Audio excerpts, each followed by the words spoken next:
예측 가능성에 대한 김상욱 교수님의 강연을 정말 감명 깊게 들었습니다.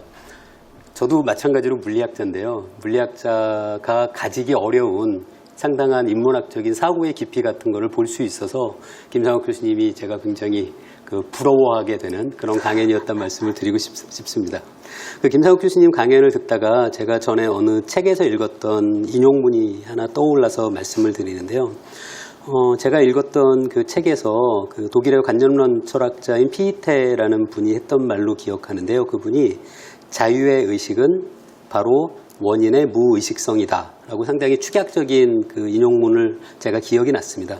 결국 교수님이 말씀하셨던 것처럼 우리가 어떤 인간 개인이 하는 행동의 궁극적인 원인을 만약에 자연과학자들이 알게 된다면 결국 자유의지라는 것은 없는 것이 아닐까, 혹은 자유의지라는 것은 과학이 발전하면 결국 사라져버려야 할 어떤 환상 같은 것은 아닐까, 그런 고민들 저도 마찬가지로 하게 되었는데요. 사실 그 부분에 대해서 제가 사실 궁금했던 거는 우리가 정말 인간이 하는 어떤 행동에 정말로 궁극적인 원인을 과연 알 수는 있을까라는 것도 저는 상당히 궁금해졌습니다. 그래서 그 부분에 대해서 김상욱 교수님 말씀을 좀 듣고 싶습니다. 답은 아주 쉬워요. 모릅니다. 너무 답이 쉽죠. 지금 현재 제가 다 얘기를 했지만 자유의지에 대한 과학자들의 생각은 물론 자유의지의 정의조차도 명확하진 않지만 많은 사람들이 믿고 있는 형태의 자유의지는 아마 없는 듯 하다는 건데요. 그렇다고 해서 그것이 환상에 불과하다라고 얘기할 건 아니라고 생각해요. 왜냐하면은 최근에 이제 크게 화제가 됐던 사피엔스라는 책이 있지 않습니까? 유발 하라리 교수가 쓴 책인데 그 책에서는 이제 인간이 환상을 믿는 동물이고 그 환상에는 여러 종류가 있는데요. 여기서 환상이라는 건 정말 일어날 법하지 않은 그런 거를 이야기하는 것이 아니라 심지어 민주주의라든가 우리가 인권 이런 것조차도 다 환상이라는 겁니다. 인간이 만들어낸. 그러니까 그것이 우주에서는 인간이 중요하다는 가치를 찾기가 힘들거든요. 민주주의가 좋다는 걸 우주에서 어떻게 찾나요? 자연법칙에서. 그러니까 자연법칙에 있는 거는 그건 일어나거나 일어나지 않거나에 불과한 거고요. 물체는 1초 후에 어디 있거나 있지 않거나 이런 거는 자연과학이 하는 거고, 그 이외의 모든 것은 다 인간이 만들어낸 허구다 라고 얘기하는데, 이거는 인간이 만든 모든 것을 폄하하려는 의도로 한 것이 아니라 다 그런 속성이 있다는 겁니다. 그래서 사랑과 같이 중요한 개념, 저도 사랑 없이는 못 사는데요. 수학적으로 정의할 수도 없고 이런 식으로 논리를 피다 보면 사랑도 허구라는 생각밖에 들지가 않아요. 자연에 무슨 사랑이 있나요? 지구와 달 사이에 사랑이 존재하나요? 그래서 자유의지도 역시 마찬가지 관점에서 그것이 환상에 불과하다라고 표현하는 거랑 자유의지도 허구나 환상의 일종이지만 우리에게 중요한 것이라고 생각한다면, 또 우리가 그것을 실제 느낌으로 파악하기가 힘들다면, 진짜 힘들잖아요. 그렇다면은 그 가치를 충분히 다른 종류의 허구와 마찬가지로 계속 가지고 갈 수 있지 않을까. 그것이 인간에게 도움이 된다면, 실제 자유의지가 도움된다는 건 모든 철학자, 과학자들이 동의하는 것 같아요. 자유의지가 없을 때 제 삶도 되게 피폐해지겠죠. 저도 지금 자유의지로 이 얘기를 하고 있다고 믿고 싶은데 그게 아니라면 얼마나 이게 허무하겠습니까? 그런 의미에서는 자연과학이 해주는 얘기를 너무 확대 해석해서 우리 삶의 의미나 우리의 의지의 의미까지 다 없애는 쪽으로 해석하는 것은 좀 무리하다고 생각합니다. 양자역학에서 어떤 가장 중요한 미분 방정식이 바로 슈레딩거 방정식인데요.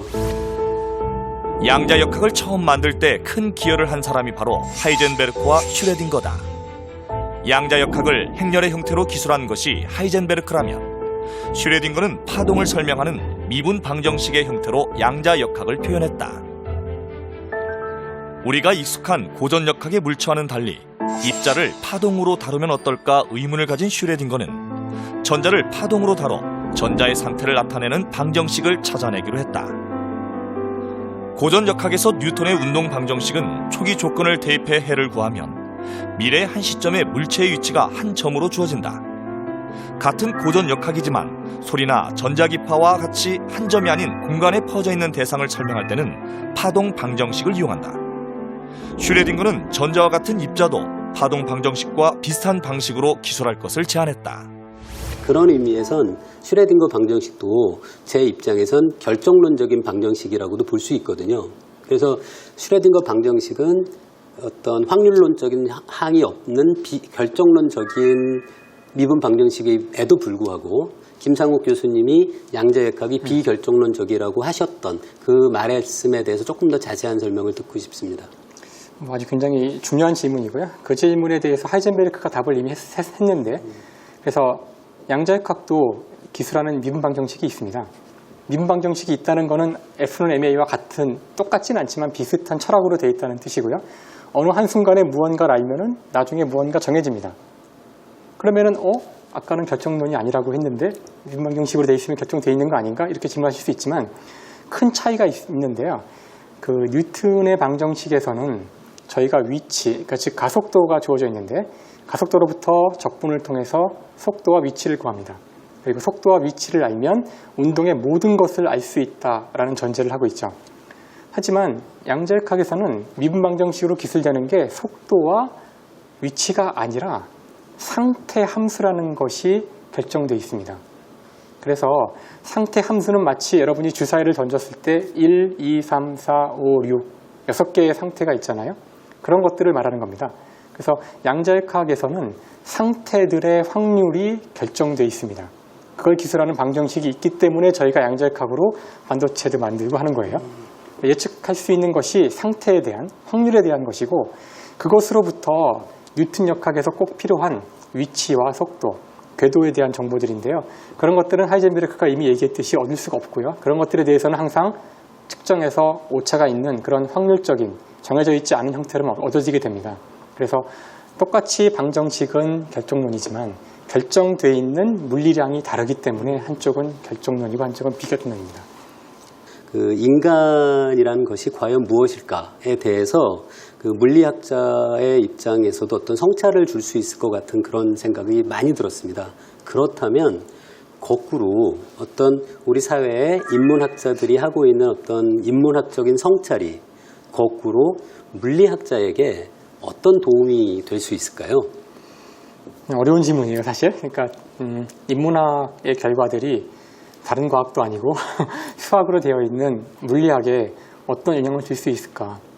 뭐 여러 가지 예가 있을 수 있겠지만 저는 한 두 가지 예만 들고 싶은데요. 그러니까 한 가지는 그 과학자들이 어떤 식으로 연구를 하고 특히 물리학자들이 어떤 식으로 이론을 만들고 과학 이론이 어떤 특성을 갖는지 그런 거를 연구하는 사람들도 있습니다.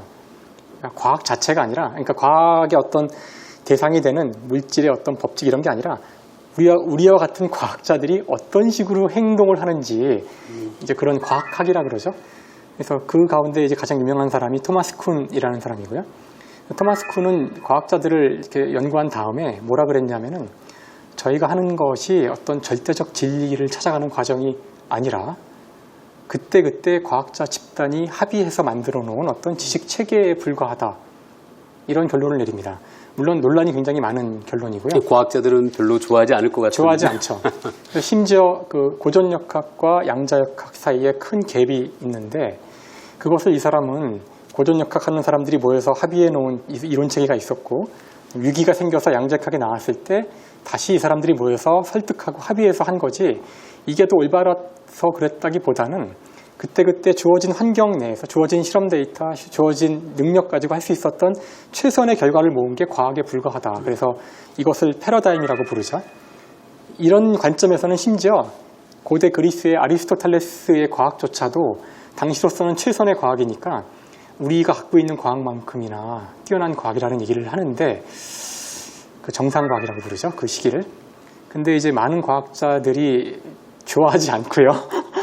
좋아하지 않고 저희는 이제 어떻게 생각하냐 하면은 아리스토텔레스의 과학은 과학이 아니고 뉴턴부터 과학인데 뉴턴의 과학과 양자역학은 차이가 있지만 단절이 아니고 연결돼 있고 이렇게 발전한다는 식으로 생각하지만 저는 이제 하려는 얘기가 그런 저희 과학자들이 너무 오만해지는 걸 막는 효과가 있는 것 같아요. 그러니까 저희가 하는 것이 무조건 합리적이고 무조건 옳고 인문학은 뭐 가치 판단을 하는 그냥 학문이고 절대적인 근거는 없고 우리만이 오로지 진리를 얘기한다는 건 오만인 것 같고요. 그런 것들을 옆에서 지적해 준다는 거는 물론 과학 자체에 어떤 영향을 줬다기보다는 저희가 하는 어떤 실험 결과 이런 거라기보다는 우리가 하는 행동 자체에 대해서 좀 성찰을 하게 해주니까 과학학 하시는 분들의 생각을 저희가 좀 듣고 좀 생각해 볼 필요는 있을 것 같아요. 그게 꼭 옳다 이렇게 말은 못 하겠고요. 그 다음에 또 한 가지는 그 최근에 그 하나의 중요한 조류 가운데 하나가 그 빅 히스토리라는 조류가 있는데요. 그러니까 인간의 역사를 기존의 인문학에서는 인간이 문자를 사용한 이후의 역사만에 집중해서 인간의 역사를 다루다 보니 민족 뭐 이런 게 중요해지죠, 거기서는. 그래서 그런 식으로 역사를 공부한 사람들은 필연적으로 이제 민족에 너무 많은 의미를 두고 나중에 서로서로의 차별성만 보게 되고 인간을 그 인간 지구상에 사는 모든 생명체의 한 종으로서가 아니라 이렇게 배타적인 어떤 인간 호모사피엔스 종으로서의 어떤 것을밖에 못 보기 때문에 전체적 규모에서 지금 우리가 접하고 있는 많은 지구의 문제들은 이런 하나의 민족, 하나의 나라의 문제가 아니잖아요. 인공지능이 어떻게 대한민국의 문제입니까? 그래서 환경 오염 같은 것도 지구 전체의 문제인데 이런 문제를 우리가 한 민족에서 해결할 수 없기 때문에 그런 문제를 해결하기 위한 더 큰 틀의 역사가 필요하다. 그래서 역사학자들이 주도가 돼서 인간의 역사를 빅뱅까지 확장을 해서 인간은 호모사피엔스라는 한 종이고 지구상에 만들어진 한 생명체의 하나의 줄기에 불과하다는 그런 식으로 인간의 역사를 기술하는 그런 시각이 있습니다. 그래서 물론 저희한테는 상당히 익숙한 시각일 수 있어요. 빅뱅에서부터 인간까지를 끌어오는 거는 물리학자한테는 익숙하지만 어떻게 보면 인문학자들이 그 인간의 역사까지 저희는 보통 생물까지 하고 마치는데 인문학자들이 그 자신들의 경계를 물리학까지 넓혀서 같이 소통을 하자고 손을 내밀었다고 생각을 해요.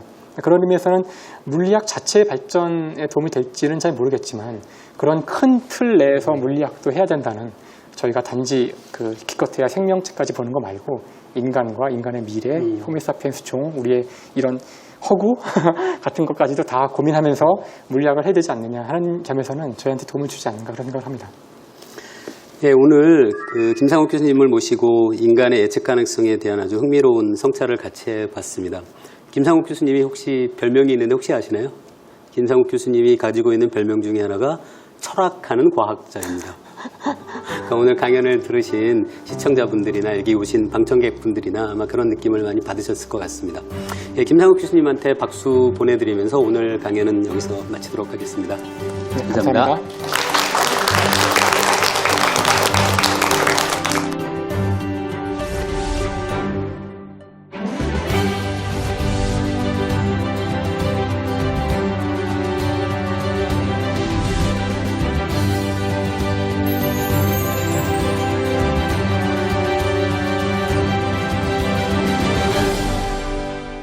그렇다면 저와 같은 통계 역학을 하는 사람들이 입자가 많아질 때 예측이 정확해진다는 것은 도대체 무슨 뜻일까? 여러분들이 당연히 궁금할 것으로 제가 생각하는데요. 어머니가 혈액형 O형, 아버지도 혈액형이 O형이신 분들은 손을 들어보세요. 예, 두 분 있습니다. 제가 맞췄죠? 이거 신기하시면 안 되는 거예요. 그 어떤 통계적인 방법에 기반해서 우리 사회에서 어떤 현상이 일어나는지